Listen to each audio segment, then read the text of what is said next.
नमस्कार दर्शक बंधु चलतु नजर पकाइबा आज सकाळर केतोटी गुरुत्वपूर्ण खबर उपरे सेथिपाई वीडियोटी को शेष पर्यंत देखा मोर अनुरोध। वीडियोटी भल लगे वीडियोटी को लाइक करी चैनल को सब्सक्राइब करी कमेंट माध्यम जनातु आपण मैंने आम वीडियो केउं जिल्लारू देखुछंती। चलतु आज सकाळर खबर उपरे नजर पकाइबा। आजिर प्रथम खबर ओडिशा प्रथम कोविड आक्रांतर मृत्यु। राज्य में चलित वर्षर प्रथम कोविड आक्रांतर मृत्यु। भुवनेश्वर जड़े कोविड आक्रांत मृत्यु होची सूचना मिली। किछि दिन तले से कोविड आक्रांत चिन्हट होते कोविड सह बहु रोग रे आक्रांत थिले। मृतक जड़े वृद्ध घरे रही चिकित्सित होते। एने स्वास्थ्य विभाग पक्षर कौन प्रतिक्रिया मिल पारि नहीं। परवर्ती खबर कमिला एलपीजी गैस सिलिंडर दर। मासर प्रथम दिन में ग्राहकों को मिली बड़ रिलीफ। तैल कंपानी माने 19 किलोग्राम वाणिज्यिक एलपीजी सिलिंडर मूल्य रे 24 टंका कम करिसंती। एही मूल्य 1 जून 2025 अर्थात आज ठारू लागू हेबो।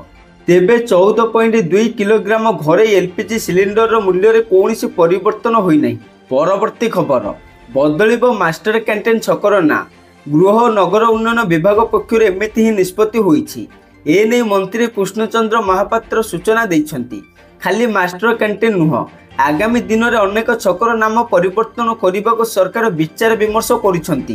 तेबे केउ छकर केउ नाम हेबो से नहीं किछि सूचना मिल पारि नहीं। परवर्ती खबर पाकिस्तान पे ब्रह्मपुत्र नदी को नहीं नाली आखि देखाइला चीन। जल बंटन को नहीं भारत एवं पाकिस्तान मध्य उत्तेजनापूर्ण परिस्थिति मध्य चीन पक्षर एक बड़ मंतव्य आसीछि।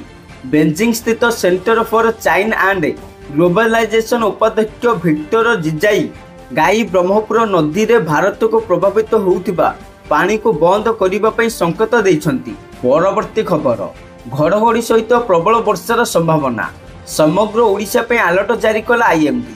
भारतीय पाणीपाग विभाग आईएमडी शनिवार ओडिशार केतेक अंचल आगामी 2 दिन मध्य वर्षा एवं वज्रपात सहित प्रबल वर्षा हेबार पूर्वानुमान करिछि। आईएमडी अनुଯାयी ओडिशार अनेक अंचल आगामी 24 घंटा मध्य 40 ରୁ 50 किलोमीटर प्रति घंटा बेगरी पवन सहित वज्रपात एवं प्रबल वर्षा हेबार संभावना रही। परवर्ती खबर जून 12 रे आबुधाबी को उड़िब विमान।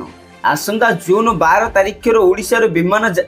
परवर्ती खबर जून 12 रे आबुधाबी को उड़िब विमान। आसंता जून 12 तारिख ओडिशा विमान यात्रा रे आउ एक अध्याय जोड़ी होउछि। भुवनेश्वर विमान बंदर सीधा यूएई राजधानी आबुधाबी को विमान उड़िब। दुबई सिंगापुर बैंकिंग और कुआलालंपुर पर अन्य एक देश सहित विमान सेवा जोड़ी हेब। परवर्ती खबर मदुआंग पई बड़ खबर। राज्य में तंबाकू बंद दरकार। मद प्रसार बंद होगा आवश्यक अछि। एने सूचना दैछन्ति अबकारी मंत्री पृथ्वीराज हरिचंदन। अबकारी आईन रे कठोर दंड विधान व्यवस्था हेब।